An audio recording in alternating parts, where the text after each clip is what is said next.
में कभी किसी भी प्रकार का पाप उदय हो नहीं सकता।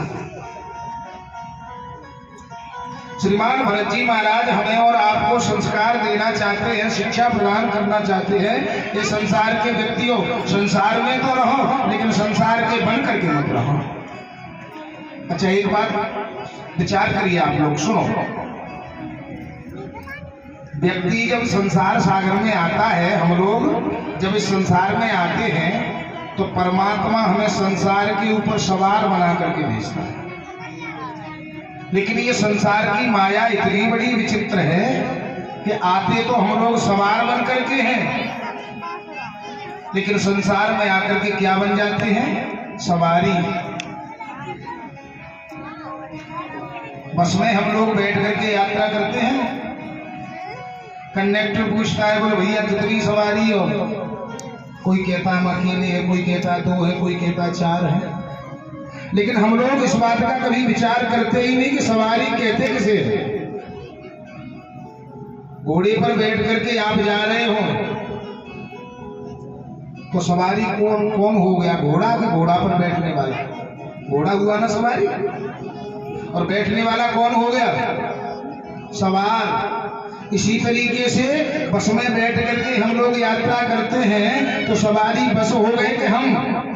अरे सवारी तो बस हो गई, क्योंकि हमारे शरीर के बोझ को जो ढो करके ले जा रहा है वो तो होता है सवारी, और जिसमें बैठ करके जा रहा हो वो होता है सवार।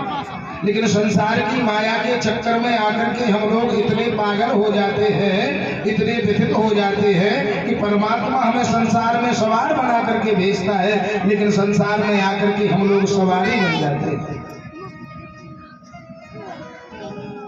इस बात का यदि बोध हमें बना रहेगा कि हम संसार में सवार हैं, सवारी नहीं, तो महाराज हम संसार में तो रहेंगे लेकिन संसार का हमारे ऊपर कोई प्रभाव नहीं रहेगा।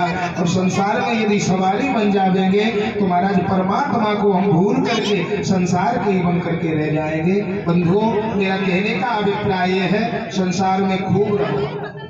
हम आप लोगों से ये नहीं कहते कि कमंडल लेकर के घर से निकल करके बाबा जी बन जाओ। अरे ये इस धर्म का परिपालन जो हम लोग कर रहे हैं, इससे बढ़िया धर्म दूसरा और कोई नहीं।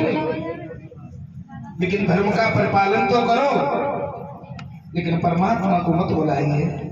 जो व्यक्ति संसार में आकर के परमात्मा को बुला देता है उसकी गति बिगड़ जाती है, और संसार में रह करके जो परमात्मा को अपना सब कुछ समझ करके अपना कर्म ईश्वर के प्रति समर्पित करता है, महाराज उसका संसार में बाल वाका नहीं हो सकता है। बोलिए गोविंद भगवान की।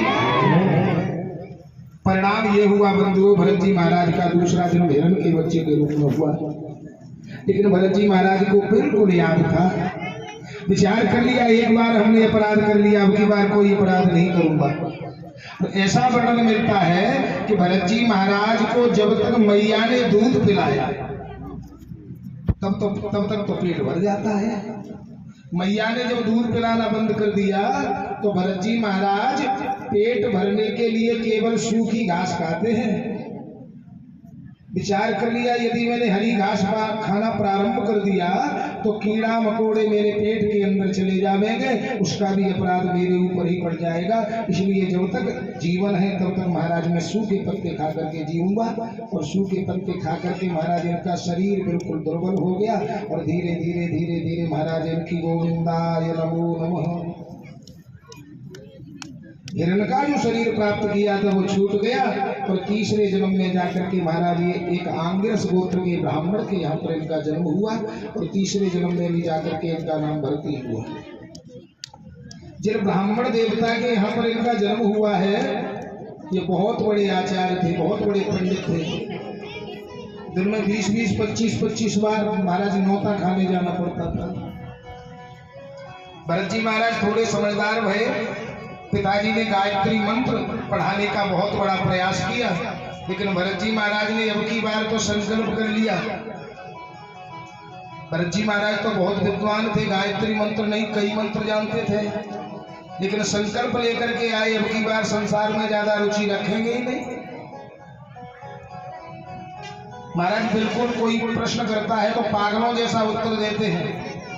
पिताजी ने पढ़ाने का खूब प्रयास किया लेकिन पढ़े नहीं। अब तो सभी लोग कहने लगे ये तो भैया पागल है, जड़ है, जड़ है। नाम तो भर्ती हुआ लेकिन उपाधि लग गई जड़। अब की बार में जड़ भरत बन गए हैं। बोलिए जड़ भरत जी महाराज की। अब रहते तो पिताजी और माताजी के घर पर हैं,